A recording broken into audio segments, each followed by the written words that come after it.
Сәлеметсіздер ме, құрметті көрермен? Бүгін мен сіздермен қадір түн жайлы айтатын боламын. Менің арнама жазылып, қолдап кетулеріңізді сұраймын. Қадір түнін қалай өткізген дұрыс? Алланың ризашылығы үшін ғибадат жасап, намаз оқып, құлдық сезімдерімізді арттыру. Құран кәрім оқылып, тыңдалып түсінуге ынта қойып, Құран кәрімге сүйіспеншілікпен байланыстар орнату. Мұхаммед пайғамбарға салауат айтып, оның шапағат етуінен үміттеніп, оның үмметінен болғанын саналы түрде сезініп, оның жолын берік ұстану. Уағыз насихат тыңдап, сұхбаттар құрып, күнделікті күйбең тіршілік барысында жүрекке түскен кірбіңді жуып шайып, көңілге ұялаған кір мен күмәннан арылу. Қадір түннің маңызына байланысты және қадір түніне қатысты жеткілікті мағлұмат беретін дін адамдарымен сұхбат құру. Әсіресе адам өз-өзімен сұхбаттасып, қателіктерін танып, кемшіліктерін жоюға күш салуға, адамдармен достық қарым-қатынасын күшейтуге, бірлік пен біртұтастықты арттыруға мән беруге тиіс. Тәубе айтып, кешірім сұрап, өз нәпсісін есептен өткізіп, қателік жасаудан сақтанып, қайырлы істерді жасауға құштар болу.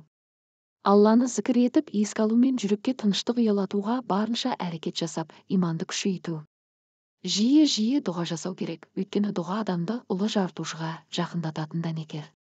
Мұхаммед пайғамбар бұл түні көбінесе мына дұғаны жасаған: Аллахым, сен кешірімдісің, кешіруді сүйесің, мені кешіре көр. Қадір түннің күндізін де бейне кеш секілді өткізу. Қадір түннің құрметіне бүкіл мұсылмандардың күнәларының кешірілуін тілеу.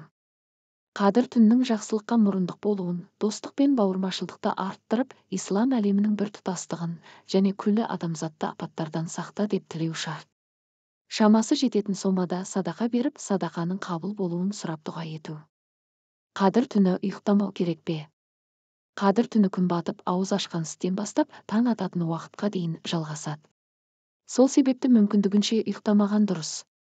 Мақсат тек ұйықтамай, ояу жүру емес, дұрысы дұға тілек жасап, ренжіткен адамдарды кешіріп, намаз оқып, садақа беру, ізгілікке ұмтылу.